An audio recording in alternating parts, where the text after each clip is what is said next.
আসসালামু আলাইকুম ভিউয়ার্স, সবাই কেমন আছেন? আশা করি সবাই অনেক ভালো আছেন। এটা আমার ফার্স্ট ভয়েস ওভার ভিডিও। তো আজকে আমি করব হচ্ছে গাজরের হালুয়া। তো চলেন শুরু করা যাক। প্রথমে আমি কয়েকটা গাজর খোসা ছাড়িয়ে ভালো মতো ধুয়ে নিব। তারপর মেশিনের সাহায্যে গাজরগুলাকে কুচি কুচি করে নেব। এতে গাজরগুলা খুব তাড়াতাড়ি সিদ্ধ হয়ে যায়।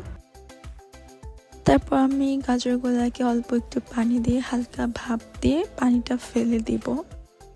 এতে হচ্ছে গাজরের যে স্মেলটা থাকে সেটা আর থাকে না। আমার কাছে গাজরের স্মেলটা ভালো লাগে না, তাই এভাবে ভাপ দিয়ে পানিটা ফেলে দিই। তারপর একটা কড়াইয়ে পরিমাণ মতো তেল দিয়ে কিছু এলাচি দারচিনি দিয়ে দিব। এগুলাকে হালকা ভেজে নিব। এগুলাকে হালকা ভাজার পর আগে থেকেই ভাপ দিয়ে রাখা গাজরগুলাকে এখানে দিয়ে দিব। এই তেলের মধ্যেই গাজরগুলাকে ভালো মতো ভেজে নিতে হবে।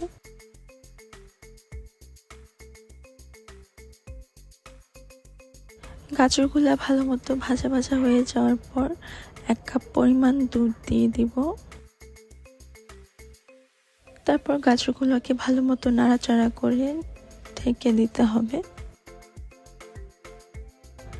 চুলার আঁচটাকে মিডিয়ামে রাখতে হবে, এতে গাজরগুলা লেগে যাবে না আর ভালোভাবে রান্না হবে।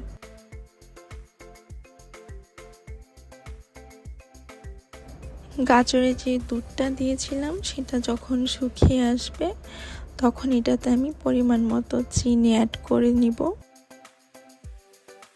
এই রেসিপিটা ফলো করলে খুব অল্প সময়ে আপনারাও মজাদার গাজরের হালুয়া বানিয়ে ফেলতে পারবেন।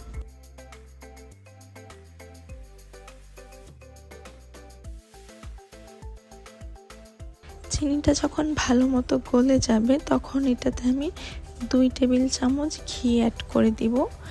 এতে গাজরের হালুয়ার টেস্টটা অনেক ভালো আসবে।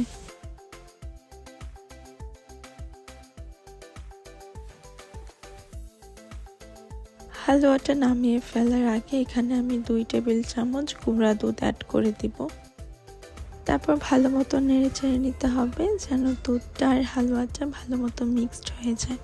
আর আমি আগে থেকেই কিছু কাজু বাদাম কুচি করে নিয়েছিলাম, সেটা ভিডিওটা করতে আমি ভুলে গিয়েছিলাম। এই তো আমার হালুয়া রান্না শেষ। এখন আমি একটা বাটিতে হালুয়াটা রেখে নিজের পছন্দ মতো পরিবেশন করে নিয়েছি। ভিডিওটি ভালো লাগলে চ্যানেলটি সাবস্ক্রাইব করতে ভুলবেন না।